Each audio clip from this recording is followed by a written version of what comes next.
Hello दोस्तों। जैसा कि दोस्तों हमने आपको पहली क्लास में आपको बता दिया था। नेक्स्ट इसकी जो ये यस्ट जो क्लास थी साथियों, पहले वाली जो क्लास थी उनमें हम आपको बताया था, हमने आपको पढ़ाया था फ्लो ऑफ एनर्जी, जल ऊर्जा का प्रभाव पढ़ाया था। इसके बाद हमने आपको पढ़ाया था ह्यूमन एंड इन्वायरमेंट, यानी कि मानव और पर्यावरण बात की थी। ठीक है साथियों। साथियों आज का जो टॉपिक है जैव विविधता, बायोडाइवर्सिटी। ठीक है साथियों, बायोडाइवर्सिटी।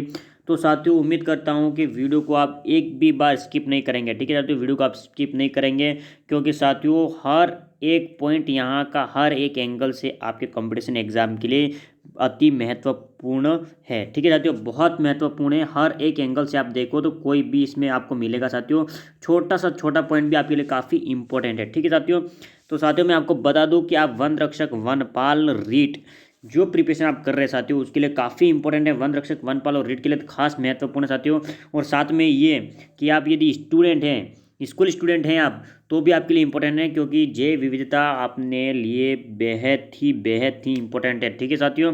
साथियों 12th में आप हो, 10th 11th 12th में हो साथियों, तो आपके लिए भी काफ़ी इंपॉर्टेंट है, क्योंकि साथियों इसमें हर एक जो चीज़ आएगी ना वो आपके सिलेबस से ही रिलेटेड है। और आपके मतलब आपके कंपटीशन को ऐसे प्रिपेयर कर देगा साथियों, क्योंकि आप जब 11th 12th का जब एग्ज़ाम फाइट करोगे, इसके बाद आपको कंपटीशन एग्ज़ाम की जो तैयारी करोगे ना, इसमें आप काफ़ी मददगार साबित होगा। और आपके सिलेबस से मिलता जुलता भी है साथियों। ठीक है, आप ही का सिलेबस है ये 10th 12th 11th वालों का। ठीक है साथियों। साथियों आपको देश दुनिया के बारे में जैव विविधता के अंदर जो कुछ भी है सब कुछ आपको बायोडाइवर्सिटी के अंदर बताएंगे। ठीक है साथियों। तो आपका समय ज़्यादा न लेते हुए साथियों वीडियो को आप स्किप मत करना। ठीक है साथियों, मैं एक बार आपको फिर आग्रह करता हूँ आपसे कि किरण ऑनलाइन स्टडी आपका यूट्यूब चैनल है, इसको सब्सक्राइब कर दीजिए और साथ में बेल आइकन जरूर दबा दीजिए। ठीक है, वीडियो को लाइक कर दीजिए, वीडियो को शेयर कर दीजिए, और एक बार फिर बताऊँगा आपको कि वीडियो को स्किप मत करना। ठीक है साथियों। तो आपका समय ज़्यादा न लेते हुए आगे बढ़ते हैं अपनी क्लास की ओर। ठीक है, जैसा कि आपको पता है अपनी क्लास है बायोडाइवर्सिटी। ठीक है साथियों, बायोडाइवर्सिटी यानी कि जैव विविधता। ठीक है साथियों, नाम से स्पष्ट है जैव विविधता। अब मैं आपको बता दूं कि जैव विविधता का जो प्रयोग है साथियों, वो वाल्टर जी ने किया था। ठीक है, रोजेन ने, वाल्टर जी रोजेन ने किया था। ठीक है साथियों। साथियों एक बार फिर मैं आपको बता दूं कि आपकी जो ये क्लास है वो काफ़ी, हालांकि थोड़ी लंबी होने वाली है, पर काफ़ी बेहद इंपॉर्टेंट है। ठीक है साथियों। तो जैव विविधता की डेफिनेशन की ओर अपन आगे बढ़ते हैं साथियों। तो उसकी डेफिनेशन क्या है समझिएगा। किसी भी पारिस्थितिकी तंत्र यानी कि किसी भी इकोसिस्टम में या फिर बायोम में, बायोम यानी जीवम। ठीक है साथियों, जीवम में मिलने वाले जीव जंतु के प्रजातियों की विविधता को जैव विविधता कहा जाता है। अब मैं आपको अपनी लैंग्वेज में समझाता था साथियों। ठीक है, मैं कुछ आपको अलग तरीके से समझाने की कोशिश करता हूँ। इकोसिस्टम, इकोसिस्टम यानी कि मैंने आपको बताया था उत्पादक, उपभोक्ता और अपघटनकर्ता के अंतर्गत कई सारे ऐसी चीज़ें आती थी। प्रथम पोषी, द्वितीय पोषी, तृतीय पोषी और चतुर्थ पोषी स्तर। ठीक है, इन पोषी स्तरों के अंदर आता था, जैसे कि मैंने आपको बताया था उत्पादक के रूप में पेड़ पौधे आए थे, पेड़ पौधों को खरगोश खाते हैं वगैरह। ये मैंने आपको जो श्रृंखला बताई थी, मैंने आपको बताया था फूड चेन और फूड वेब के बारे में जो बताया था साथियों, उसमें टेढ़ी मेढ़ी तिरछी जो भी इसकी श्रृंखलाएं बनती है, एक जाल बनता है, वेब बनता है। ठीक है साथियों, जो चेन बनती थी वो उसको कहते थे हम इकोसिस्टम। ठीक है साथियों, उसको इकोसिस्टम कहते थे। अब इकोसिस्टम के अंतर्गत होता क्या है, अब बात करता हूँ मैं आपको। इकोसिस्टम के अंदर सारे खरगोश तो होते ही नहीं है, और सारे शेर भी होते नहीं है। एक शेर है तो एक खरगोश है, एक लोमड़ी वगैरह, हर प्रजाति यानी कि हर प्रजाति के जीव जंतु पाए जाते हैं। तो अलग अलग प्रजाति के जंतु का पाए जाना ही कहलाता है, क्या कहलाता है साथियों, जैव विविधता। ठीक है, अलग अलग प्रजातियों के जो जंतु होते हैं उनका पाया जाना ही जैव विविधता कहलाता है। तो एक बार पुनः आप अपनी रिटर्न जो लिखी हुई है इस पे आप चलते हैं साथियों, रिटर्न डेफिनेशन की ओर चलते हैं। तो किसी भी पारिस्थितिक तंत्र यानी कि इकोसिस्टम या बायोम या जीवम में मिलने वाले जीव जंतु की प्रजाति की विविधताओं को जैव विविधता कहा जाता है। ठीक है तो याद रखना। ठीक है, नेक्स्ट आगे बढ़ते हैं अपन बायोम में। ठीक है तो बायोम में आगे बढ़ते हैं जीवम में। तो समान जैविक तथा अजैविक दशाओं वाले प्राकृतिक पारितंत्र को जीवम कहा जाता है। अब मैं आपको बताता हूँ साथियों जीवम क्या होता है। जैसा कि आपने 9th क्लास से पढ़ते आ रहे हो, आप 8 से तो 6 क्लास से पढ़ते हो, लेकिन 9th से थोड़ा ज़्यादा पढ़ा होगा जीवाश्म, जीवाश्म के बारे में। ठीक है, जीवाश्म के बारे में पढ़ा होगा ना।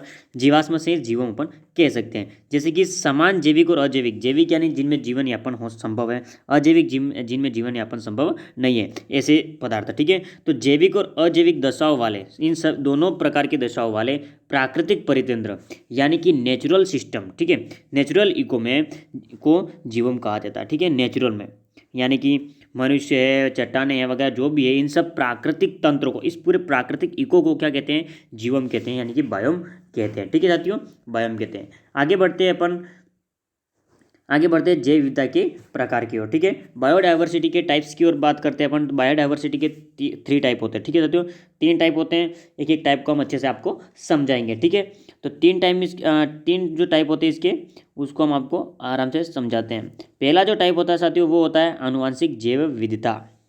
ठीक है साथियों, आनुवांशिक जैव विविधता। अब आप अनुमान लगा सकते हैं, आप समझ ही सकते हैं इसको, आनुवांशिक शब्द आगे आया है, आनुवांशिक जो वर्ड आया है आगे, इससे क्या होता है, आनुवांशिक यानी गुणसूत्र से रिलेटेड है, जीन से रिलेटेड है। ठीक है साथियों, समझ में आ गया आपको। ठीक है, माता पिता से जो गुण रिलेटेड जीन जो मिलते हैं वही, ठीक है, आनुवांशिक वही होते हैं अपने। ठीक है, एक ही प्रजाति में पाए जाने वाले जीन संबंधित विविधता, विविधता यानी डिफरेंट, अलग अलग समझ सकते हैं आप। ठीक है, तो मैं आपको बता दूं, एक ही प्रजाति में पाए जाने वाले जीव जीन संबंधित विविधता, एक ही प्रजाति यानी कि मैं आपको बता दूं बंदर, एग्जाम्पल लेता हूँ सिर्फ, हालांकि ऐसा कभी होता नहीं है बट मैं आपको, कभी कभी हो जाए, मैं आपको बता दूं कि एक प्रजाति ले लेते हैं अपन बंदर की, बंदर की प्रजाति लेते हैं। अब बंदर की प्रजाति में ही अपन बात करते हैं जीन की। ठीक है, जीन जो होते हैं उनमें डिफरेंट डिफरेंट डिफरेंट वर्क करने की आदत हो, जैसे किसी में कम हो, किसी में ज़्यादा हो, कोई ये कर रहा हो तो कोई वो कर रहा हो। जीन की संबंधित जो विविधता पाई जाती है, जीन से अलग अलग संबंध प्राप्त होते हैं, उसे हम कहते हैं आनुवंशिक जैव विविधता, यानी कि गुणों का, जीन से गुण बनते हैं। ठीक है साथियों, तो जीन्स का डिफरेंट व्यवहार करना, ठीक है, डिफरेंट प्रेजेंटिंग, वो कहलाता है आनुवंशिक जैव विविधता। ठीक है, नेक्स्ट अपन बात करते हैं प्रजाति जैव विविधता।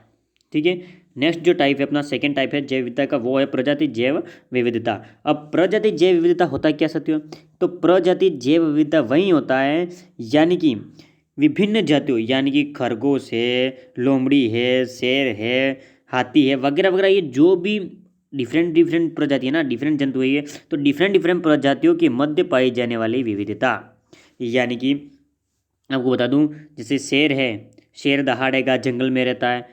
हाथी की बात करें, हाथी अपने इन वातावरण में भी ढल सकता है। बंदर की बात करें तो बंदर उछल कूद करता है। ठीक है, हाथी उछल कूद थोड़ी करता है, उतना ऊंचा थोड़ी उड़ता है।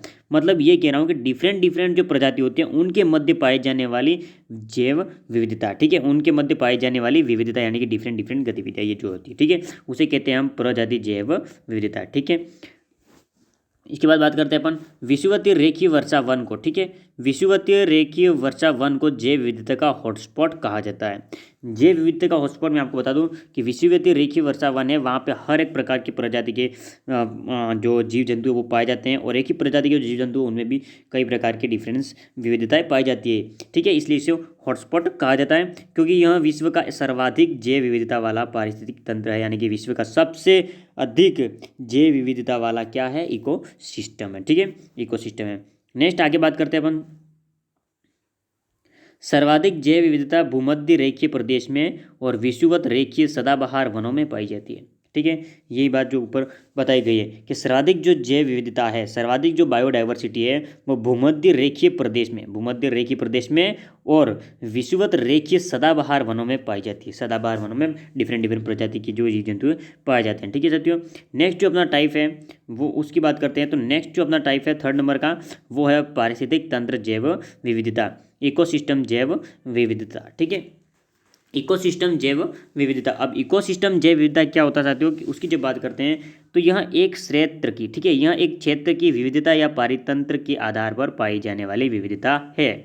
ये किसी एक क्षेत्र में जो विविधता पाई जाती है ना, उस आधार पर उसको पारिस्थितिक तंत्र जैव विविधता घोषित किया गया है। ठीक है, बात करते हैं अपन, उसमें होता है क्या है कि सामुदायिक जैव विविधता ज़्यादा उत्पादक एवं स्थिर पारितंत्र का निर्माण करती है, जो प्राकृतिक पर्यावरण को स्वस्थ एवं संतुलित बनाए रखने में सहायक होता है। ठीक है, सहायक होता है। नेक्स्ट जो पॉइंट है, जैव विविधता की समृद्धि पारितंत्र की स्थिरता तथा संतुलन को निर्धारित करती है। ठीक है, तो साधु ये जो 3 टाइप थे बायोडाइवर्सिटी के, जो 3 टाइप थे वो उनकी हमने बात की। पहला जो टाइप था वो था आनुवंशिक जैव विविधता। ठीक है, आनुवंशिक जिनमें जीन से संबंधित विविधता पाई जाती थी, और प्रजाति जैव विविधता यानी कि विभिन्न प्रजातियों में पाई जाने वाली जैव विविधता। ठीक है, इसके बाद जो थर्ड टाइप का जो था, थर्ड टाइप था, वो था इकोसिस्टम की जैव विविधता। ठीक है, पारिस्थितिक तंत्र की जैव विविधता। नेक्स्ट आगे बढ़ते हैं अपन, तो साथियों नेक्स्ट अपन बात करते हैं भारत में जैव विविधता के हॉटस्पॉट। ठीक है, भारत में यानी कि इंडिया में जैव विविधता यानी कि डाइवर्सिटी के हॉटस्पॉट कौन कौन से हैं, ठीक है।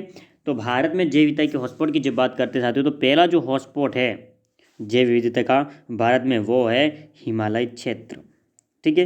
हिमालय क्षेत्र जो है वो भारत का हॉटस्पॉट है, ठीक है। पहला उसकी जब बात करते हैं तो भारत के उत्तर पूर्व भाग, ठीक है, भारत के उत्तरी पूर्व भाग, दक्षिण मध्य एवं पूर्वी नेपाल एवं भूटान के क्षेत्र में फैला हुआ है।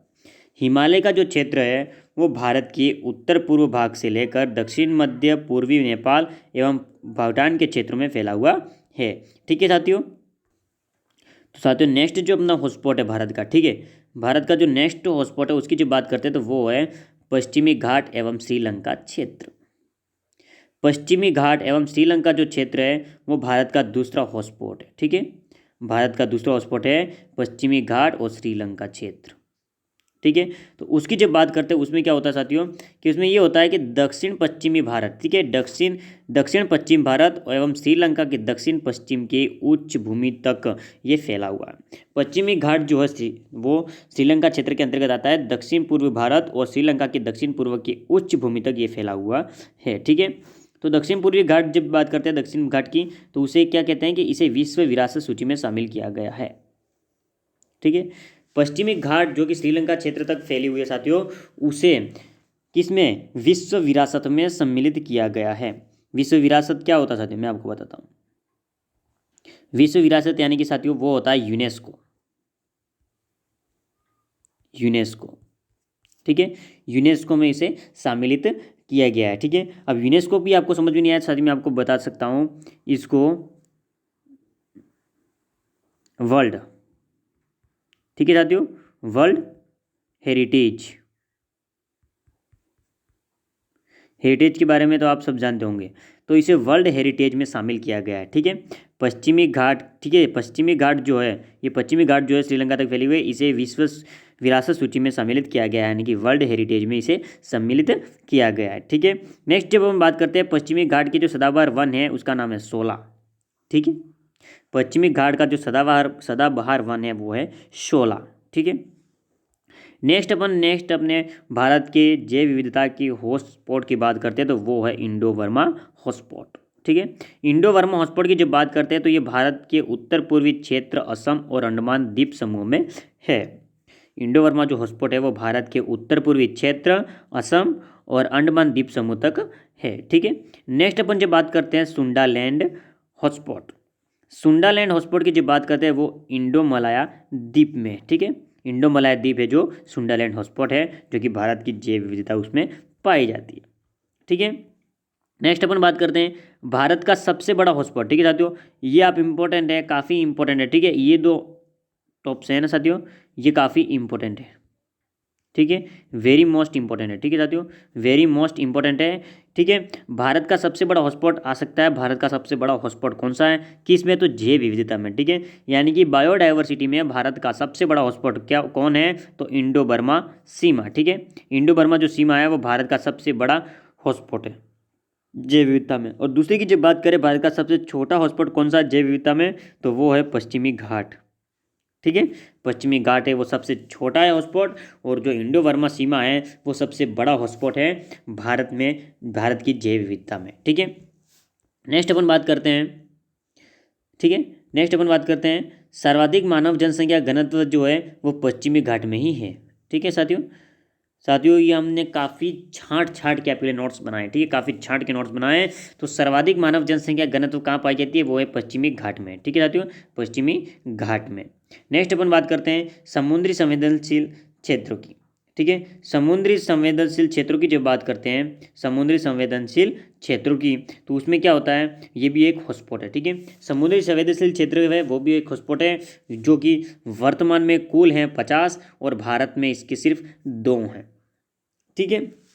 समुद्री जो संवेदनशील एरिया जो है वो हॉटस्पॉट में ही गिना जाता है, हॉटस्पॉट ही है जो कि वर्ल्ड में वो है 50, ठीक है, जबकि वर्तमान में वो 50 हैं और भारत में 2 हैं जैसे कि लक्षद्वीप है और अंडमान निकोबार द्वीप समूह, ठीक है, इसे आप याद रखना। और इन अक्षांशों में उच्च अक्षांश से ज़्यादा जैव विविधता पाई जाती है।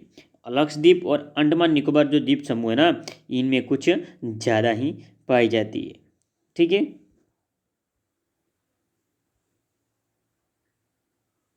ठीक है साथियों, ये जो है ना अत्यधिक जैव विविधता वाले जो क्षेत्र हैं उनकी बात करते हैं अपन, अत्यधिक जैव विविधता डाइवर्सिटी वाले क्षेत्र एरिया की जब बात करते हैं तो पहला जो होता है उष्ण कटिबंधीय वर्षा वन, जिसको जैव विविधता का भंडार भी कहा जाता है।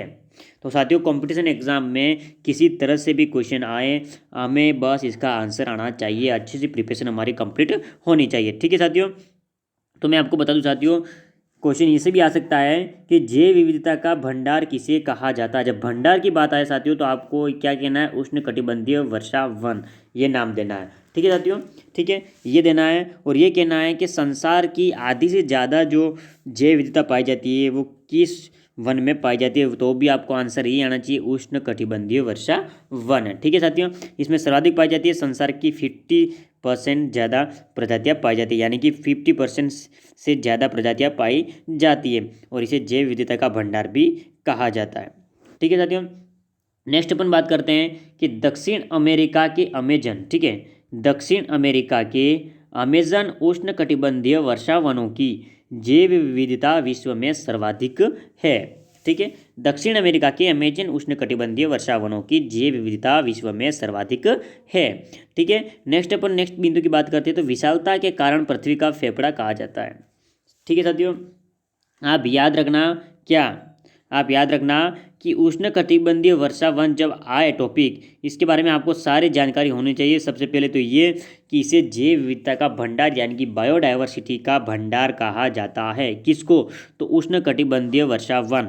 दूसरी बात ये कि यहाँ पे संसार की 50% से ज़्यादा प्रजातियाँ पाई जाती है।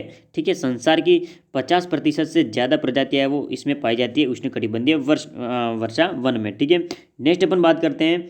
ठीक है, नेक्स्ट जब अपन बात करते हैं तो इसे क्या कहते हैं कि इसे पृथ्वी का फेफड़ा भी कहा जाता है। पृथ्वी का फेफड़ा किसे कहा जाता है, ये भी क्वेश्चन आ सकता है। क्वेश्चन दोनों तरफ घूम फिर के आए, हमें यही याद रखना है, उष्ण कटिबंधीय वर्षा वन को पृथ्वी का फेफड़ा कहा जाता है।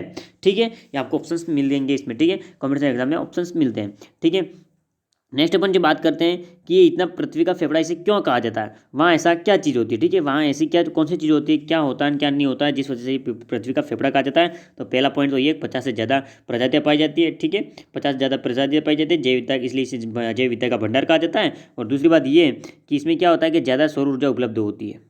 सोलर एनर्जी जो होती है, सूर्य की जो ऊर्जा होती है उसे वहाँ ज़्यादा उपलब्ध होती है, सौर ऊर्जा। ठीक है, सौर ऊर्जा ज़्यादा उपलब्ध होती है। दूसरी बात ये कि कम मौसमी परिवर्तन होता है, जैसे कि यहाँ पे सर्दी, गर्मी, ये बरसात जो भी होता है ना, तो वहाँ पे मौसमी परिवर्तन है वो काफ़ी कम मात्रा में होता है। ठीक है, दूसरी बात ये कि मानव का हस्तक्षेप न्यूनतम होता है, मानव का हस्तक्षेप है वो न्यूनतम होता है। यानी कि मैं आपको बता दूँ कि जो जनसंख्या, अपने मानवों की जब बात करते हैं तो मानव की, ह्यूमन की जो जनसंख्या होती है वहाँ बहुत कम होती है, कम मात्रा में होती है, क्योंकि वहाँ अधिकतर सिर्फ क्या पाए जाते हैं, जीव जंतु ही पाए जाते हैं। ठीक है, इसलिए ये है वो पृथ्वी का फेफड़ा कहा जाता है। ठीक है, तो इसलिए पृथ्वी का फेफड़ा कहा जाता है। तो साथियों मैं एक बार आपको पुनः याद दिलाने की कोशिश कर रहा हूँ साथियों। ठीक है, अपने किरण ऑनलाइन स्टडी, अपने चैनल, आपका चैनल है किरण ऑनलाइन स्टडी। ठीक है साथियों, किरण ऑनलाइन स्टडी जो कि KOS जो है वो आपका अपना चैनल है, इसको जल्दी से जल्दी सब्सक्राइब कर दीजिए। ठीक है साथियों, इसको जल्दी से जल्दी सब्सक्राइब कर दीजिए, साथ में बेल आइकन दबा दीजिए। ठीक है साथियों, आगे बढ़ते हैं अपने साथियों। नेक्स्ट अपन जब बात करते हैं साथियों अपने नेक्स्ट बिंदु की ओर आगे बढ़ते हैं। ठीक है साथियों, तो नेक्स्ट जो अपना बिंदु है वो है प्रवाल भित्तियाँ। ठीक है, प्रवाल भित्तियाँ जो है, प्रवाल भित्तियों की बात करते हैं अपन, प्रवाल भित्तियों की, तो आराम से समझिएगा। ठीक है साथियों, काफ़ी इंपॉर्टेंट टॉपिक्स है ये और काफ़ी महत्वपूर्ण बिंदु आ रहे हैं पीछे। ठीक है साथियों, तो याद रखना आप, प्रवाल भित्ति की जब बात करते हैं तो जीवों के लिए आदर्श पारितंत्र प्रदान करती है। प्रवाल भित्तियाँ जो होती है वो जीवों के लिए आदर्श पारितंत्र प्रदान करती है, इन्हें समुद्री वर्षा वन कहा जाता है। सीधी सी बात है, ये है कि आप इसे भी क्वेश्चन याद रख सकते हैं। ठीक है, इस तरह से क्वेश्चन आ सकता है कि समुद्री वर्षा वन किसे कहा जाता है, तो आंसर क्या आना चाहिए, प्रवाल भित्तियों, या प्रवाल भित्तियों को दूसरे किस नाम से जाना जाता है, तो वो आती है समुद्री वर्षा वन। ठीक है, दूसरी जब बात करते हैं कि विश्व में सबसे बड़ी प्रवाल भित्ति की जब बात करते हैं तो वो ऑस्ट्रेलिया में पाई जाती है, जिसका नाम है ग्रेट बैरियर रीफ। ठीक है, ग्रेट बैरियर रीफ जो है प्रवाल भित्ति है, जो कि कहाँ पाई जाती है, ऑस्ट्रेलिया में, और विश्व की सबसे बड़ी है। ठीक है, क्वेश्चन किस तरह से भी आ सकता है कि विश्व की सबसे बड़ी प्रवाल भित्ति कहाँ पाई जाती है, ऑस्ट्रेलिया में, नाम क्या है, ग्रेट बैरियर रीफ। ठीक है, कुछ भी हम आंसर हमें देना है, कैसे भी करके क्वेश्चन आ सकता है। अब मैं आपको बात करता हूँ साथियों, मैं आपको बताना चाहता हूँ आर्द्र भूमियाँ।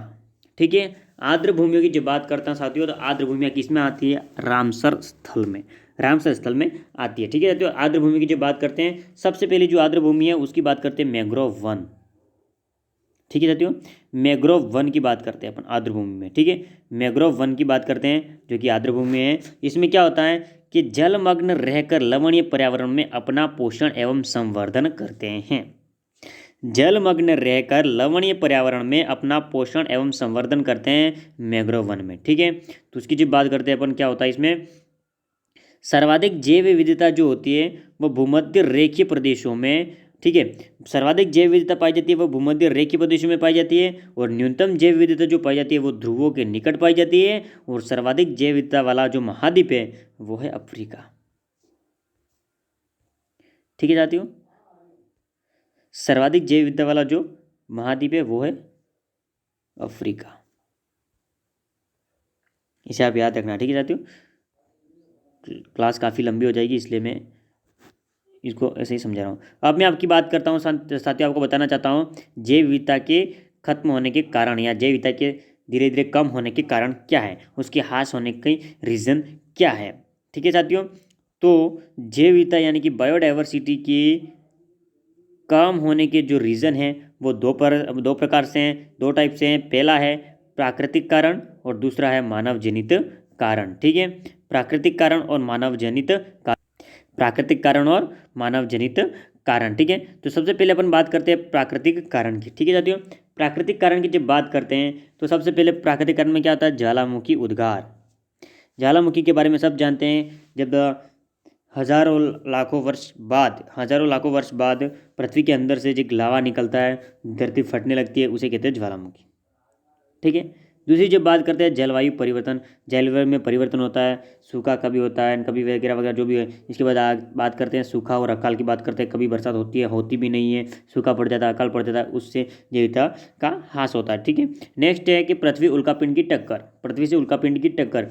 जो ऊपर से जब बात करते हैं अपन, तो पृथ्वी की है वो उल्कापिंड से जब टक्कर होती है, धूमकेतु जिसको बोलते हैं, उल्कापिंड यानी कि धूमकेतु, उससे टक्कर होती है ना, तो काफ़ी तहस नहस हो जाता है, काफ़ी सब कुछ नष्ट होने लगता है। ठीक है, उससे भी जैव विविधता को क्षति पहुंचती है। ठीक है साथियों, तो ये तो प्राकृतिक कारण थे जैव विविधता के ह्रास के। पहला था ज्वालामुखी उद्गार, दूसरा था जलवायु परिवर्तन, और तीसरा था सूखा और अकाल, और चौथा है पृथ्वी से उल्कापिंड की टक्कर।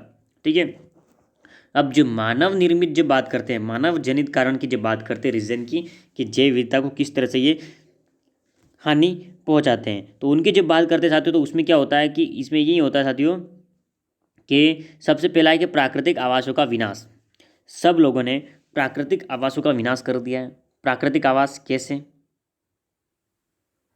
कैसे? तो प्राकृतिक आवास वैसे हैं साथियों जो कि कच्चे मकान वगैरह सब कुछ मैं आपको बताता हूँ। कच्चे मकान में रहते थे तो अभी पक्के हो गए हैं। प्राकृतिक आवास कई, जैसे कि जंगलों में रहते थे लोग, ठीक है, वहाँ उन्होंने सब कुछ उजाड़ दिया और उन्होंने अपने विकास के लिए जो प्राकृतिक संसाधन थे उन्हें नष्ट कर दिया, इसलिए प्राकृतिक आवासों का विनाश। ठीक है, दूसरा आवासों का विखंडन, उनके आवासों का विखंडन, उनकी आवास जो जहाँ वो निवास करते थे उनका विखंडन उन्होंने कर दिया, डिवाइडेशन कर दिया। तीसरी बात ये कि वन्य जीवों का अवैध शिकार। अब गवर्नमेंट क्या करती है कि गवर्नमेंट ने कुछ ऐसे नियम बनाए हैं जिसमें वो शिकार कर सकते हैं, किसी कारणवश किसी भी ऐसा कुछ इनका रीज़न हो सकता है, उस वजह से वो शिकार करते हैं। कोई मर गया हो तो, मतलब कि वो बीमार हो, तो अधिक बीमार हो चुका हो, उसकी डेथ हो जाती है, या फिर अधिक ऐसी गंभीर स्थिति में पहुंच गया हो जिसका इलाज संभव नहीं हो, तो उसे मार सकते हैं, गवर्नमेंट मार सकती है। लेकिन अवैध, अपने फ़ायदे के लिए, अपने निजी फ़ायदे के लिए, निजी स्वार्थ के लिए लोग जो है वो अवैध प्रकार के शिकार कर रहे हैं ना, अवैध प्रकार के शिकार कर रहे हैं, उस वजह से भी जैव विविधता है वो समाप्त हो रही है। ठीक है, जीव जंतु का शिकार कर रहे हैं अवैध रूप से, उससे भी जैव विविधता प्रभावित हो रही है। नेक्स्ट बात करते हैं अपन झूम कृषि की। ठीक है, झूम कृषि की बात करते हैं। अब झूम कृषि के बारे में तो आप हर कोई जानता ही है, हर कोई जानता है। अब झूम कृषि होती क्या साथियों, मैं आपको वो बताता हूँ कि झूम कृषि वही होती है साथियों कि सबसे पहले तो मानव है अपने फ़ायदे के लिए क्या करता है कि जहाँ पेड़ पौधे हैं ना, पेड़ पौधे वाली ज़मीन को सबसे पहले तो पेड़ पौधों को काटता है, इसके बाद उस भूमि को आग के हवाले करता है, यानी कि सबसे पहले तो पेड़ पौधों को काटता है, इसके बाद भूमि पर आग लगाता है, उस भूमि पर आग लगाता है। उस भूमि पर आग लगाने के पश्चात वह क्या करता है, उसकी साफ सफाई करता है। और साफ सफाई करने के बाद क्या करता है कि वहाँ पे लकड़ी यानी कि पुराने औजार जैसे कि लकड़ी की जो हल होते हैं उनसे जुताई करता है। और जुताई करने के बाद क्या करता है कि बीज को रोपता है। अब उससे क्या होता है कि प्राकृतिक जो अन्न पैदा होता है ना उसमें कमी आती है, प्राकृतिक अन्न में थोड़ी कमी आती है। ठीक है, नेक्स्ट बात करते हैं अपन औद्योगिकरण, यानी कि जगह जगह जंगल वगैरह काट के उन्होंने अपने विकास के लिए, अपने निजी स्वार्थ के लिए उद्योग धंधों का विकास कर दिया है। ठीक है, नेक्स्ट अपन बात करते हैं नवीनीकरण की। ठीक है, नवीनीकरण में आता है साथियों उन्मूलन। उन्मूलन आता है, ठीक है, उन्मूलन आता है। उन्मूलन में वहीं जो पेड़ पौधों को काट देते हैं और भूमि को है वो अपने स्वार्थ के लिए यूज में लेते हैं। ठीक है, वहीं होता है नवीनीकरण। ठीक है साथियों, तो नेक्स्ट अपन जब बात करते हैं,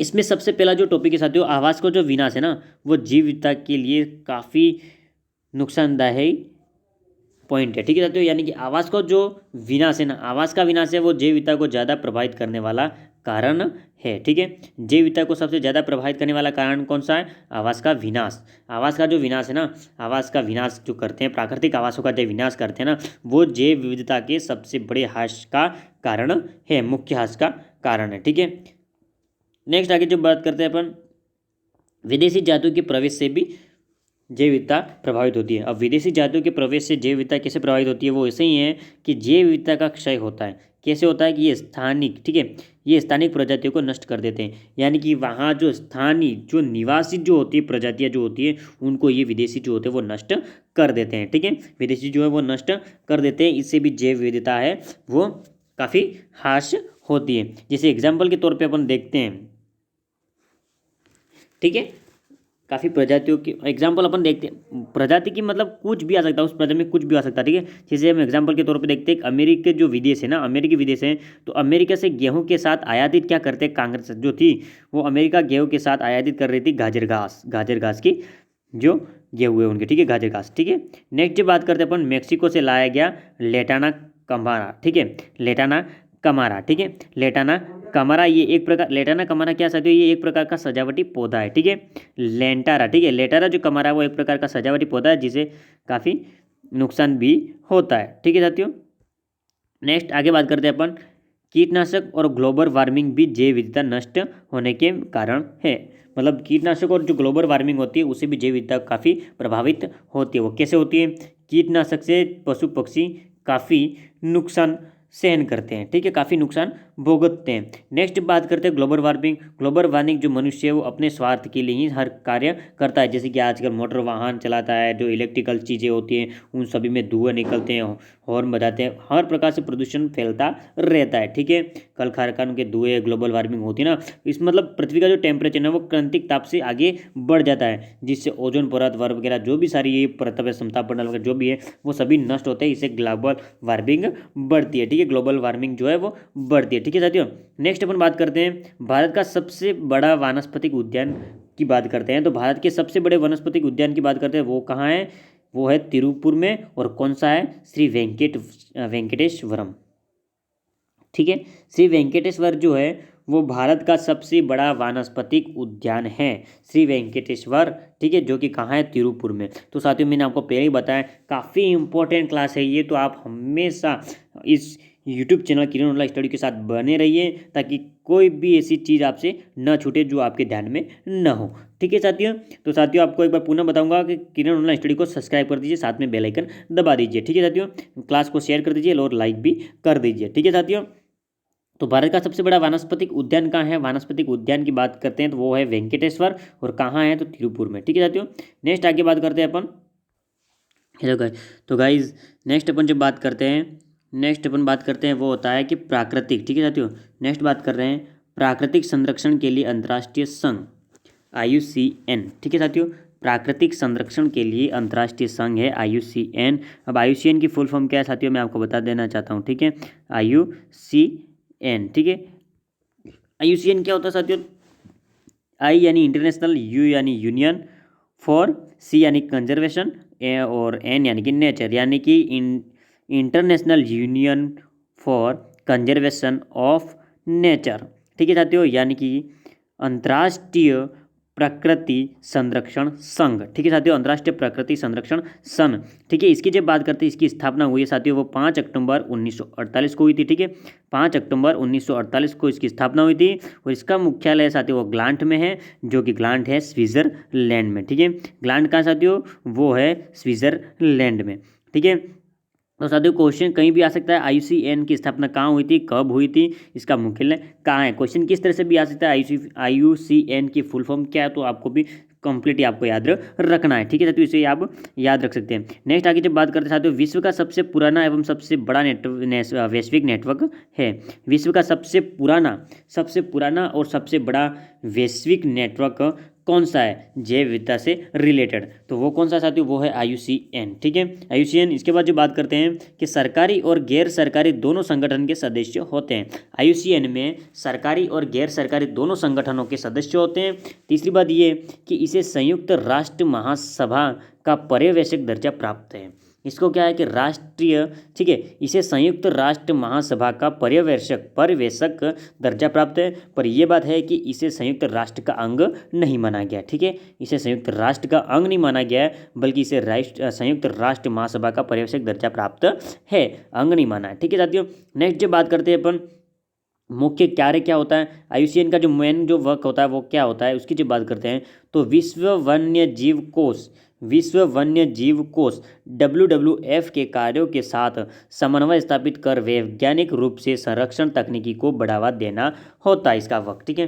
तो साथ ही मैं आपको बता दूं कि WWF क्या है, तो WWF यही है विश्व वन्य जीव कोष। इंग्लिश में जब बात करते हैं तो इंग्लिश में वो है कि world wide fund for nature, ठीक है, world wide fund for nature, ये जो है नेचुरल, ठीक है, नेचर वो क्या है कि विश्व वन्य जीव कोष, ठीक है। इसका जो मेन कार्य होता है कि इसका जो कार्य मेन होता है वो WWF के कार्यों के साथ समन्वय स्थापित कर वैज्ञानिक रूप से संरक्षण तकनीक को बढ़ावा देना होता है। अन्य जो 4 क्षेत्रों पर कार्य होते हैं उनकी जब बात करते हैं, ठीक है, अन्य 4 क्षेत्रों पर भी ये वर्क करता है। कौन कौन से क्षेत्र हैं उसके, वो है जलवायु परिवर्तन, और दूसरा संपोषणीय ऊर्जा, और तीसरा है आजीविका, और चौथा है हरित अर्थव्यवस्था, ठीक है।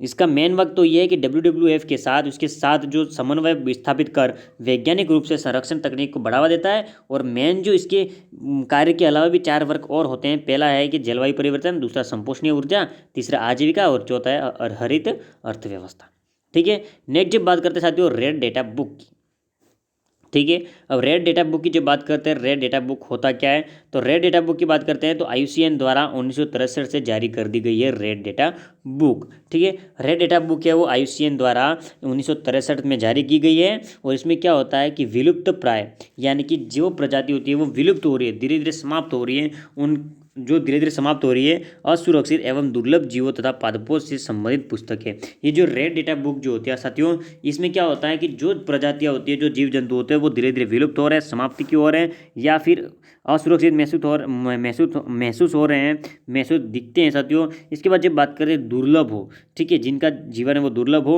और पादपों से संबंधित जो विस्तृत के पादपों यानी कि पेड़ पौधों, हरे जो छोटे पेड़ पौधे होते हैं, पादप होते हैं, उनसे संबंधित जो लिखा जाता है ना, वो उसे कहते हैं रेड डेटा बुक। इसमें लिखा जाता है, रेड डेटा बुक में लिखा जाता है। तो क्वेश्चन कहीं से भी आ सकता है कि असुरक्षित पादपों या असुरक्षित जीव जंतु के बारे में किस बुक में लिखा जाता है, रेड डेटा बुक, ठीक है। विलुप्त प्राय के बारे में किस में लिखा जाता है, रेड डेटा बुक। या फिर क्वेश्चन इस तरह से भी आ सकता है, ऑप्शंस मिलेंगे आपको, 4 ऑप्शन मिलेंगे, या उपरोक्त सभी में से कोई भी ऑप्शन मिल सकता है। तो रेड डेटा बुक में क्या लिखा जा सकता है या किसके बारे में होती है, तो ऑप्शन आपको चारों यही आ जाए, या फिर डिफरेंट आए, इन चारों में से कोई एक आ जाए, कोई भी ऑप्शन आए आपको इनमें से देख कर राइट करना है, इसलिए आपको ये कंप्लीटली याद रखना है, ठीक है साथियों।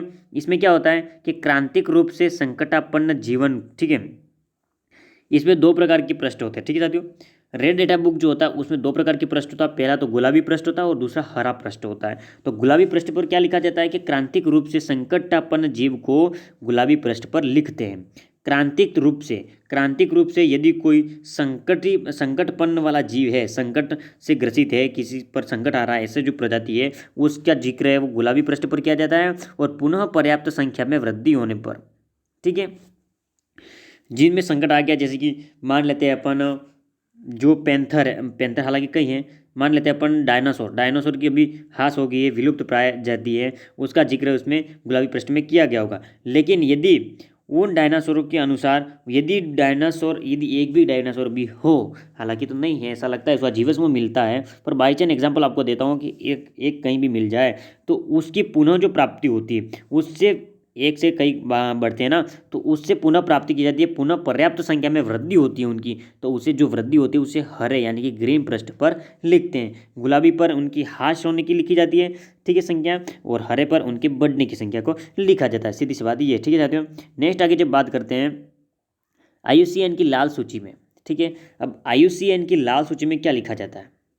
IUCN की लाल सूची में, अब IUCN यानी कि international union for conservation of nature की जब बात करते हैं तो उसकी जो लाल सूची होती है उसमें क्या लिखा जाता है? तो उसकी लाल सूची में लिखा जाता है एक तो विलुप्त, वन्य जीव में विलुप्त, अति संकटग्रस्त, संकटापन्न, सुभेद्य, ठीक है, सुभेद्य, संकट के निकट, कम चिंतनीय, आंकड़ों का अभाव व अनाकलित, ठीक है, अनाकल्पित जो होते हैं, अनाकलित जो होते हैं उनका जिक्र किया जाता है लाल सूची में IUCN की, ठीक है, तो आप इसे याद रखना, ठीक है। नेक्स्ट जब बात करते हैं कुछ प्रजातियां जो विलुप्त प्रजातियां होती हैं, ठीक है साथियों, कुछ जो प्रजातियां हैं वो विलुप्त जातियां हैं। अब आप इनको जानते नहीं होगे ना, तो मैं इनको एक एक आपको समझाऊंगा, ठीक है। जैसे कि मेमंथ है, डोडा है, डायनासोर है, लाल पांडा है, एशियाई चीता है और गुलाबी मस्तक वाली बतख है। इनको मैं आपको बताता हूँ कुछ प्रमुख विलुप्त प्रजातियाँ पाई जाती है। ये जो है वो विलुप्त प्रजातियाँ पाई जाती है। अब मैं आप में से किसी को देखा, तो आप में से किसी ने देखा, हालांकि कहीं ना किसी ने देखा होगा, कहीं ना कहीं देखा होगा, पर किसी को याद ना होगा इसका नाम क्या है क्या नहीं, ठीक है। तो मैं आपको बताता हूँ कि ये कौन सी जातियाँ क्या होती है, ठीक है। सबसे पहले हम मेमथ की बात करते हैं, ठीक है। मेमथ की ओर आपको लेके चलता हूँ, ठीक है साथियों, मेमथ की ओर लेके चलता हूँ। इसका डायग्राम, इसका जो पिक है वो आपको मैं दिखाता हूँ मेमथ का, ठीक है। तो साथियों अपन बात कर रहे हैं, ठीक है, कुछ जो प्रजाति ऐसी है जो लुप्त हो चुकी है, ठीक है साथियों। कुछ लुप्त हो चुकी प्रजातियों की जब बात करते हैं साथियों अपन, तो उनकी जब बात करते हैं साथियों, तो वो जो लुप्त हो चुकी प्रजाति कौन सी है? सबसे पहले मेमंथ, दूसरा डोडो और ये डायनासोर, ठीक है साथियों, डायनासोर। नेक्स्ट है अपना लाल पांडा, एशियाई चीता और गुलाबी मस्तक वाली बतख।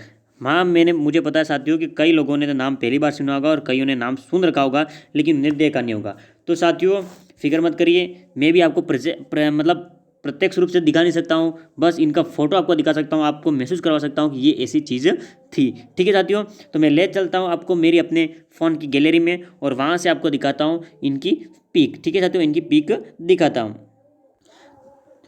तो साथियों ये जो आपको दिख रहा है ना साथियों, ये हाथी है, ठीक है, ये हाथी है, पर हाथी तो है साथियों, पर इसे क्या कहते हैं? जैसे कि मैंने आपको अभी बताया था, इसको कहते हैं साथियों मेमंथ, मेमंथ, ठीक है साथियों, इसको कहते हैं मेमंथ, ठीक है। मैंने अभी आपको बताया था मेमंथ के बारे में, आपको बताया था। तो मेमंथ है, इसकी भी प्रजातियां जो है वो लुप्त हो चुकी है, ठीक है साथियों, इसकी भी जो प्रजातियां हैं वो लुप्त हो चुकी है। ये मेमंथ है। मेमंथ अभी जो हाथी पाए जा रहे हैं ना साथियों वो डिफरेंट है, और ये मेमंथ है, इसकी प्रजातियां लुप्त हो चुकी है। पहले के जो ज़माने में थे साथियों, उनके पास ये पाए जाते थे। जो राजा महाराजा जो कि थे, राजस्थान की जब बात करते हैं, राजस्थान में भी राजा महाराजों का जो वंशज चल रहे हैं, अभी फिलहाल उनके वंशज है, लेकिन जब राजा महाराजा उनके परदादा जब थे उस समय ये थे, ठीक है साथियों, उस समय ये थे। तो उस समय जो मेमन थे साथियों, तो मेमन की क्या होती है? ये लंबी नाक होती है, ठीक है साथियों। ये जो दांत होते हैं ना, ये जो लंबे दांत होते हैं मेमन के, सॉरी नाक कह दिया मैंने, इसके जो दांत होते हैं ना वो लंबे होते हैं, ये ऐसे मुड़े हुए और लंबे दांत होते हैं। हालांकि इनके भी जो अभी जो प्रेजेंट टाइम में जो हाथी है, एलिफेंट है,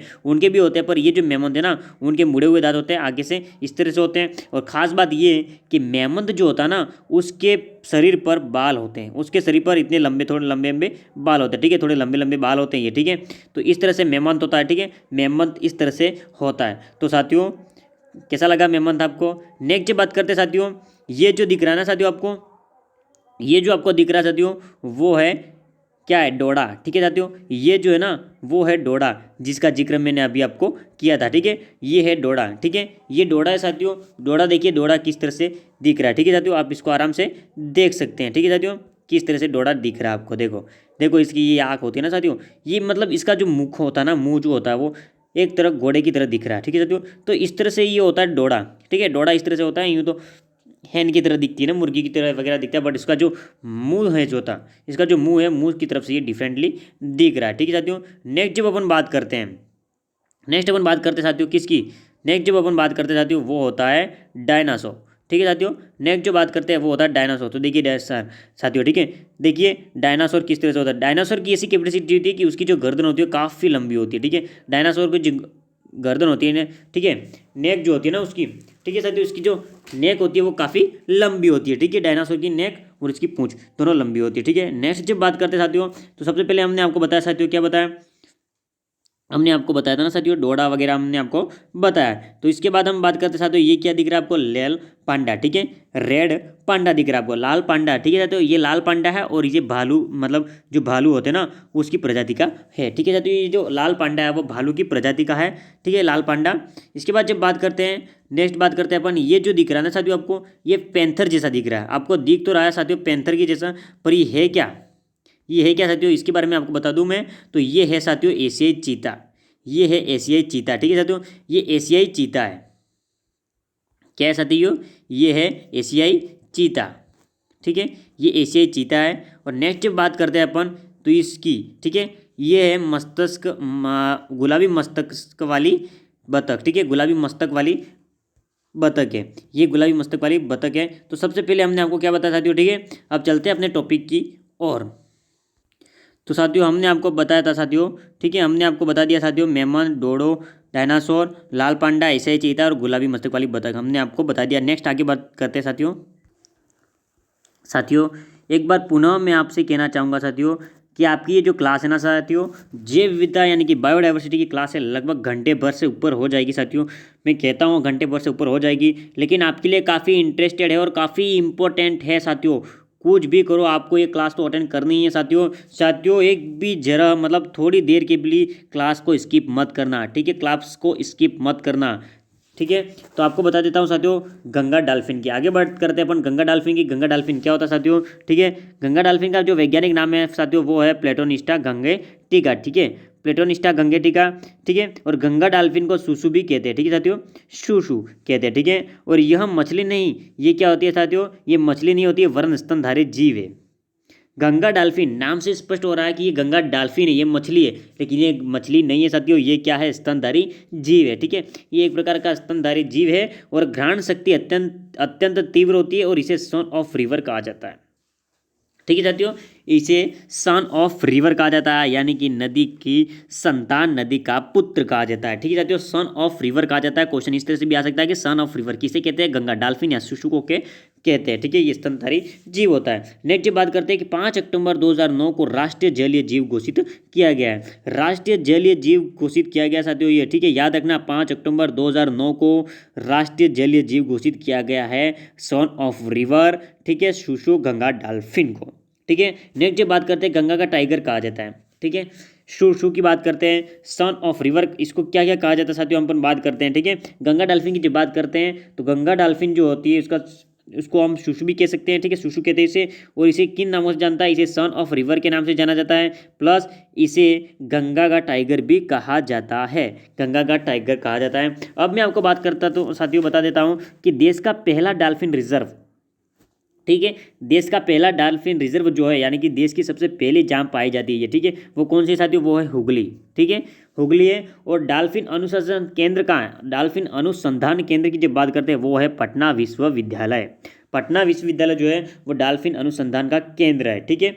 नेक्स्ट जब बात करते हैं साथियों अपन, ठीक है, नेक्स्ट आगे जब बात करते हैं नदी सुरक्षा के लिए, तो नदी सुरक्षा के लिए बायो मॉनिटरिंग टूल की संख्या, ठीक है, नदी सुरक्षा के लिए बायो मॉनिटरिंग टूल की संख्या। रिवर फॉर लाइफ की जब बात करते हैं तो डॉल्फिन के लिए विश्व वन्य जीव कोष द्वारा, यानी कि रिवर फॉर लाइफ, डॉल्फिन के लिए रिवर फॉर लाइफ जो है ना साथियों, रिवर फॉर लाइफ विश्व वन्य जीव कोष यानी कि WWF, ठीक है, WWF के द्वारा। नेक्स्ट जब बात करते हैं बिहार सरकार ने, ठीक है, बिहार सरकार ने 5 अक्टूबर को नेशनल डॉल्फिन डे मनाने का निर्णय लिया है। बिहार सरकार जो है उन्होंने 5 अक्टूबर को नेशनल राष्ट्रीय डॉल्फिन डे मनाने का, राष्ट्रीय डॉल्फिन दिवस मनाने का निर्णय ले लिया है। और संयुक्त राष्ट्र ने 2007 को डॉल्फिन वर्ष घोषित कर दिया है। अब डॉल्फिन काफ़ी इंपॉर्टेंट है साथियों। सबसे पहले मैं आपको बता दूं, डॉल्फिन जो है ना, इसको हम सुसु के नाम से जानते हैं, सुसु भी कह सकते हैं। और दूसरा है ये स्तनधारी जीव है, मछली नहीं है, वरन ये स्तनधारी जीव है। 5 अक्टूबर, ठीक है, 5 अक्टूबर, ठीक है, मैं आपको बता दूं 5 अक्टूबर 2009 को इसे राष्ट्रीय 5 अक्टूबर 2009 को उसको राष्ट्रीय जलीय जीव घोषित किया गया है। इसके बाद इसे सन ऑफ रिवर के नाम से जानते हैं। इसके बाद इसे गंगा का टाइगर भी कहा जाता है। और इसका पहला डॉल्फिन रिजर्व जो है वो हुगली है, और डॉल्फिन अनुसंधान केंद्र है वो पटना विश्वविद्यालय है। नदी की सुरक्षा के लिए बायो मॉनिटरिंग टूल की संख्या है। रिवर फॉर लाइफ के लिए डॉल्फिन विश्व वन्य जीव कोष द्वारा, और बिहार सरकार ने इसे 5 अक्टूबर को नेशनल डॉल्फिन डे बनाने का निर्णय लिया गया इस पर, और संयुक्त राष्ट्र ने 2007 को डॉल्फिन वर्ष घोषित कर दिया गया है। ठीक है साथियों, अब नेक्स्ट काफ़ी इंपॉर्टेंट है साथियों ये भी। ठीक है, नेक्स्ट जो बात कर रहे हैं वो भी इंपॉर्टेंट है साथियों। कौन सा? गिद्ध की बात करते हैं। ठीक है साथियों, नेक्स्ट जो बात करते हैं गिद्ध की वो भी इंपॉर्टेंट है, वेल्टरस। ठीक है साथियों, वेल्टरस की जो बात करते हैं वो भी इंपॉर्टेंट है। गिद्ध पर्यावरण का प्राकृतिक सफाई कर्मी के नाम से इसे जानते हैं। क्वेश्चन इस तरह से आ सकता है कि पर्यावरण का प्राकृतिक सफाई कर्मी कौन है? तो गिद्ध, वेल्टर्स। ठीक है साथियों, जब बात करते हैं सबसे बड़ा खतरा, सबसे बड़े खतरे की जब बात करते हैं, सबसे बड़े खतरे की जब बात करते हैं साथियों, जो कि जानवरों के लिए सबसे बड़े खतरे की जब बात करते हैं, दर्दनाक दवाई। ठीक है, डाइक्लोनिक फिनेक जो सोडियम होता है वो दर्दनाक दवाई होती है जो सबसे बड़े खतरे।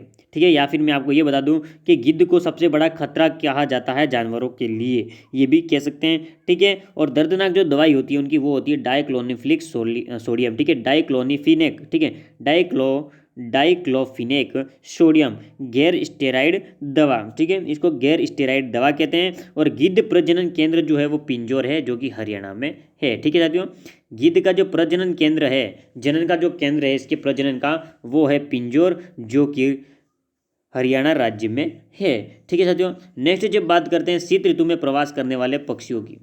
अब शीत ऋतु में कौन से पक्षी प्रवास करते हैं उनकी जब बात करते हैं वो होता है, पहला है साइबेरियन क्रेन, दूसरा ग्रेटर फ्लेमिंगो, तीसरा है वुड शेड पाइपर, और चौथा यूरेशियन कबूतर। यूरेशियन कबूतर है वो भी शीत ऋतु में प्रवास करने वाले पक्षी हैं। नेक्स्ट जब बात करते हैं ग्रीष्म ऋतु में प्रवास करने वाले पक्षियों की, तो ग्रीष्म ऋतु में प्रवास करने वाले पक्षियों की जब बात करते हैं तो वो होती है एशियाई कोयल, दूसरी ये कि नीली पूंछ वाली मक्खी, जिसे बक्सी के नाम से जानते हैं। ठीक है, एशियाई कोयल, नीली पूंछ वाली मक्खी, बक्सी। ठीक है, ये है ग्रीष्म ऋतु में प्रवास करने वाले पक्षी। तो आगे जब नेक्स्ट बात करते हैं साथियों नेक्स्ट जब अपन बात करते हैं साथियों, वो बात करते हैं, आपका समझ ज़्यादा हो रहा है इसलिए साथियों मैं कुछ जल्दी अब कर रहा हूँ, पर फिर भी आपको समझा रहा हूँ। ठीक है साथियों, फिर भी आपको काफ़ी अच्छे तरीके से समझा रहा हूँ। दूसरी जब बात करते हैं अधिक जैव विविधता वाला परितंत्र अपनी स्थिरता को कम विविधता वाले परितंत्र की तुलना में आसानी से कायम रखता है। नेक्स्ट है कि जीन बैंक से, ठीक है, जीन बैंक से जैव विविधता को भारी क्षति पहुंचती है। जीन बैंक से जैव विविधता को भारी क्षति पहुंचती है, और विशिष्ट कृषि पद्धति जैव विविधता की संरक्षक नहीं है। जैव विविधता से अपने बात करते चाहते हो तो उनकी बात कर रहे हैं। इसके बाद जब बात करते हैं टूमारोज बायोडाइवर्सिटी, ठीक है, ह्यूमारोज बायोडाइवर्सिटी वंदना शिवाजी ने कहा है, वंदना शिवा ने। ठीक है साथियों, नेक्स्ट जब बात करते हैं नारियल को कल्पवृक्ष कहा जाता है, जीके काफ़ी इंपॉर्टेंट होती है। ठीक है साथियों, नारियल को कल्पवृक्ष कहा जाता है। बांस की जब बात करते हैं हरीश सोना और राक्षस घास भी कहा जाता है, जो कि सदाबहारी घास है। ठीक है, बांस है वो सदाबहारी घास है, हरीश सोना राक्षस घास भी कहते हैं। ठीक है, आलू अदरक का तना और केले का तना है वो पत्ती के रूप में होता है। ठीक है साथियों, नेक्स्ट जब बात करते हैं अपन जैव विविधता विरासत स्थल से अधिसूचित होने वाला भारत का प्रथम जलाशय है। ठीक है, यानी कि जैव विविधता विरासत स्थल यानी कि जैव बायोडाइवर्सिटी में विरासत स्थल यानी कि रामसर स्थल भी कह सकते हैं या हेरिटेज में भी कह सकते हैं। अधिसूचित होने वाला भारत का प्रथम जलाशय कौन सा है? अमीनपुर झील, तेलंगाना। ठीक है, अमीनपुर झील जो है वो जो कि तेलंगाना में है, वो ही बायोडाइवर्सिटी में विरासत स्थल में अधिकृत सूची में शामिल है, सबसे पहले भारत की। ठीक है, नेक्स्ट जब बात करते हैं कि विश्व का सबसे विशाल बरगद कौन सा? विश्व का सबसे विशाल बरगद की जब बात करते हैं तो वो 500 वर्ष पुराना बरगद है, जिसे विश्व का सबसे विशाल बरगद का दर्जा दिया गया है, जो कि शिवपुर वास्तविक उद्यान है कोलकाता में। ठीक है, जो कि कहाँ है? शिवपुर वास्तविक उद्यान कोलकाता में है, विश्व का सबसे विशाल बरगद जो कि 500 वर्ष पुराना है। ठीक है, नेक्स्ट जब बात करते हैं साथियों अपन, ठीक है, नेक्स्ट बात करते हैं सबसे बड़े पुष्प की। तो सबसे बड़े पुष्प की बात करते हैं, सबसे बड़ा पुष्प कौन सा है? वो है रेफ्लेसिया। और सबसे छोटा पुष्प की जब बात करते हैं तो वो है वोल्फिया। वर्ड की बात कर रहे हैं साथियों, वर्ड की, तो सबसे बड़ा पुष्प रेफ्लेसिया, सबसे छोटा पुष्प वोल्फिया। जी की काफ़ी इंपॉर्टेंट है साथियों, ठीक है। सबसे लंबा वृक्ष की जब बात करें, सबसे लंबे वृक्ष की बात करते हैं तो वो है यूकोलिप्टस, ठीक है साथियों। यूकोलिप्टस जो है वो सबसे लंबा वृक्ष है। और सबसे विशाल वृक्ष की जब बात करें तो वो है सिकोया। सिकोया जो है वो सबसे लंबा वृक्ष है, ठीक है साथियों। नेक्स्ट जब बात करते हैं क्रिकेट का सर्वोत्तम बल्ला, क्रिकेट का सर्वोत्तम जो बल्ला है वो किस लकड़ी से बनाया गया था। तो ये क्वेश्चन आ सकता है, जो क्रिकेट प्रेमी है उनके लिए भी काफ़ी इंपॉर्टेंट है, ठीक है साथियों। तो क्रिकेट की बात करते हैं ना साथियों, तो क्रिकेट का सर्वोत्तम बल्ला वो किस लकड़ी से बनाया गया था, वो बनाया गया था सेलिक्स की लकड़ी से। सेलिक्स की लकड़ी से क्रिकेट का सर्वोत्तम बल्ला बनाया जाता है। नेक्स्ट जब बात करते हैं सबसे बढ़िया हॉकी कौन सी है, सबसे बढ़िया हॉकी जो स्टिक होती है वो किस लकड़ी की होती है, वो होती है शहतूत की लकड़ी की। अच्छी होती है, इंपॉर्टेंट होती है काफ़ी, ठीक है साथियों। नेक्स्ट जब बात करते हैं माचिस, पेंसिल, प्लाईवुड, पॉपुलर वर्क्स की लकड़ी से, ठीक है। मैं आपको बात करवा देता हूँ साथियों, काफ़ी शॉर्ट ट्रिक हमने आपके लिए बनाई है कि माचिस, पेंसिल और प्लाईवुड जो होते हैं वो किस लकड़ी से बनाए जाते हैं, वो होते हैं पॉपुलर वृक्ष की जो लकड़ी होती है उससे बनाए जाते हैं, ठीक है साथियों। नेक्स्ट जब बात करते हैं सजावटी पौधों के बारे में, ठीक है। तो सजावटी पौधों के रूप में प्रयुक्त तो लेंटाना, जो कि कहाँ से लिया गया साथियों, मैंने अभी आपको बताया था थोड़ी देर पहले, ठीक है। नेक्स्ट स्टार्टिंग में मैंने आपको बताया लेटाना उत्तर प्रदेश व मध्य प्रदेश के जंगलों को बर्बाद कर रहा है। ये जो लेटाना है ना साथियों, वो है तो सजावटी पौधा सजावटी जो पौधा है, सजावटी पादप है, लेकिन उत्तर प्रदेश, यूपी और एमपी, उत्तर प्रदेश और मध्य प्रदेश के जंगलों को बर्बाद कर रहा है। नेक्स्ट जब बात करते हैं साथियों जलकुंभी की, तो जलकुंभी की जब बात करते हैं साथियों, जलकुंभी को जंगल का आतंक कहा जाता है। जलकुंभी को जंगल का आतंक कहा जाता है साथियों, क्योंकि ये अधिकतर जंगल में ज़्यादा फैल जाती है। दूसरी बात ये समुद्रों में भी फैलती है। तो जलकुंभी को जंगल का आतंक कहा जाता है। जंगल का आतंक कौन है साथियों, तो जलकुंभी जो है वो जंगल का आतंक है, ठीक है साथियों। जलकुंभी है वो जंगल का आतंक है। नेक्स्ट बात करते हैं साथियों, नेक्स्ट की ओर आगे बढ़ते हैं। तो साथियों मैं बात कर रहा था ना आपको साथियों, ठीक है साथियों, मैं आपको बता रहा हूँ, ठीक है, अपनी जी के जैव विविधता से बता रहा हूँ साथियों। अभी तो आपको भी इंजॉय मिल रहा होगा साथियों कि किस तरह से कैसा क्लास आप लेकर आए, कैसी क्लास लेकर आए, काफ़ी इंपॉर्टेंट क्लास है, ठीक है साथियों।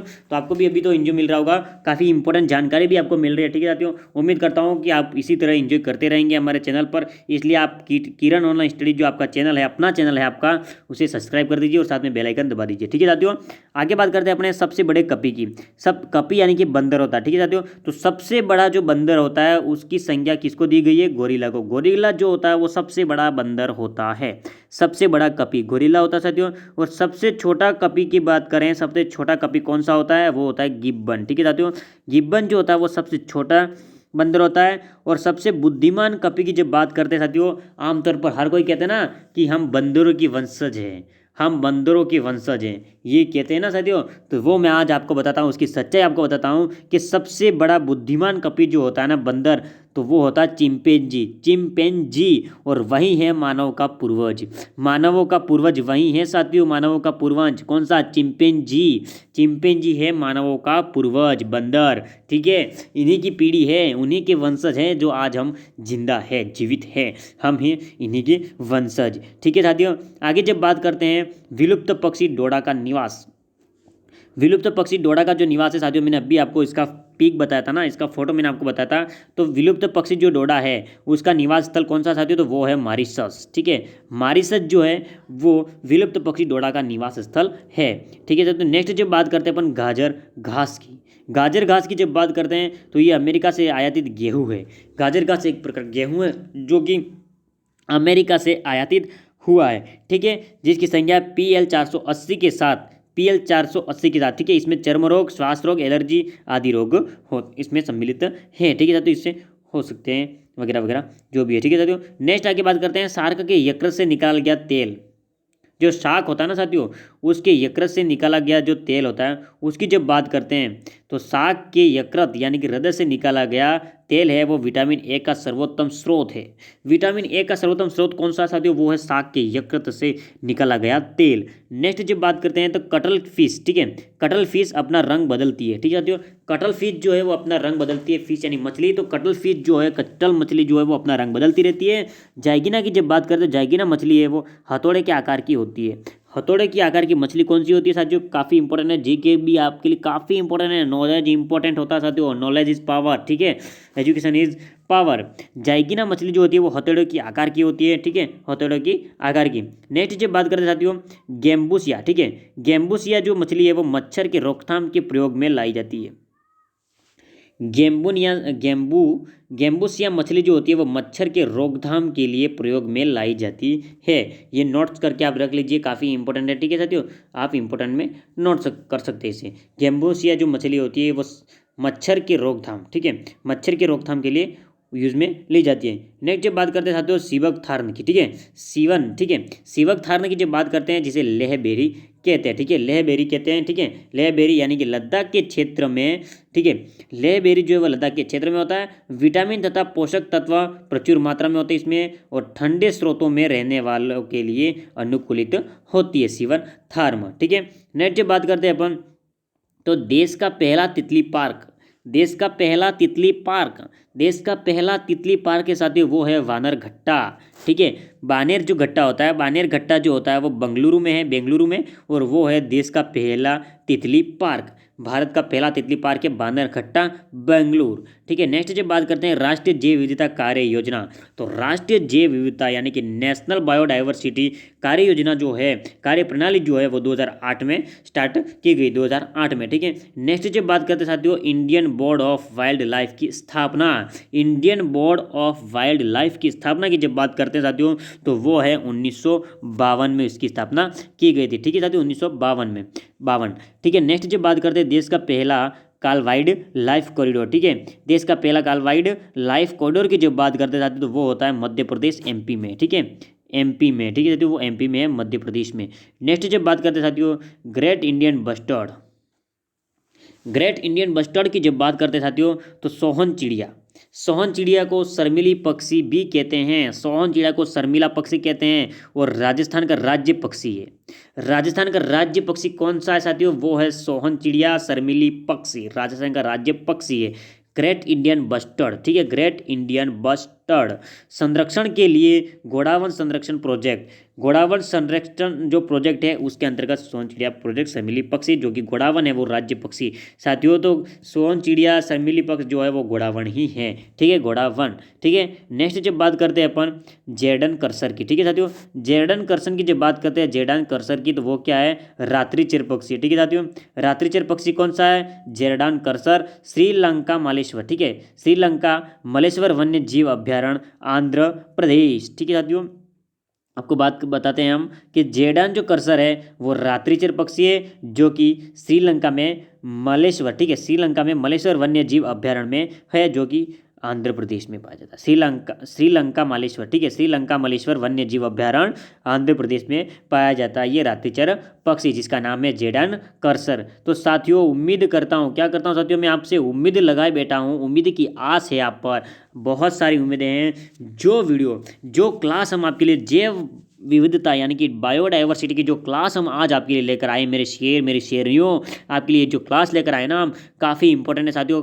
1 घंटा हो गया है और 1 घंटे में आपने काफ़ी कवर कर लिया साथियों। एक बार पुनः, अभी तो आपने सिर्फ इसे सरसरी निकाह से देखा होगा मुझे पता है, एक बार इसे वापस रिवाइजन में ले लीजिए, रिवाइज कर दीजिए ताकि आपको काफ़ी इंपॉर्टेंट है साथियों, ठीक है, काफ़ी इंपॉर्टेंट है। इसमें हमने आपकी जीके भी कवर करवा दी है, ठीक है साथियों, इसमें आपकी जीके भी कवर है, जैव विविधता, क्योंकि आपकी कंपटीशन एग्जाम वन रक्षक वन पाल रीट लेवल 1 लेवल 2 अब की बार रीट पार, अब की बार वन रक्षक वन पाल सब पार होंगे, ठीक है साथियों। प्लस आप यदि स्कूल स्टूडेंट हैं तो भी आपके लिए काफ़ी इंपॉर्टेंट क्लास है ये, ठीक है साथियों। तो साथियों आपको एक बार पुनः आपसे अवगत कर रहा हूँ, मैं आपको अवगत कराना चाहता हूँ, आपसे निवेदन कर रहा हूँ कि एक बार पुनः आपने यदि चैनल को सब्सक्राइब नहीं किया है तो आपका अपना यूट्यूब चैनल है ये किरण ऑनलाइन स्टडी, ठीक है साथियों, किरण ऑनलाइन स्टडी जो है ये आपका अपना चैनल है साथियों, KOS जो है वो अपना चैनल है, इसको सब्सक्राइब कर दीजिए और साथ में घंटी का जो बटन आ रहा है साथियों, बेल आइकन जो आ रहा है इसे दबा दीजिए और इस वीडियो को, इस क्लास को एक बार लाइक कर दीजिए, शेयर कर दीजिए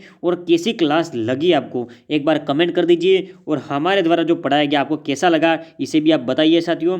और हमारी वॉइस वगैरह आपको जो भी इसमें जो भी कमी पेशी जो भी आपको लग रहा है वो सब आप प्यारी सी कमेंट आप कर सकते हैं। ठीक है साथियों, और नेक्स्ट मिलते हैं हम अगली कक्षा के लिए साथियों। अब जनवरी से आपकी पूरी की पूरी रीड की तैयारी हम करवाएंगे। ठीक है साथियों, इसके लिए साथियों आप बने रहिए हमारे चैनल पर, आपकी अपने चैनल किरण ऑनलाइन स्टडी पर। ठीक है साथियों, तब तक के लिए धन्यवाद साथियों।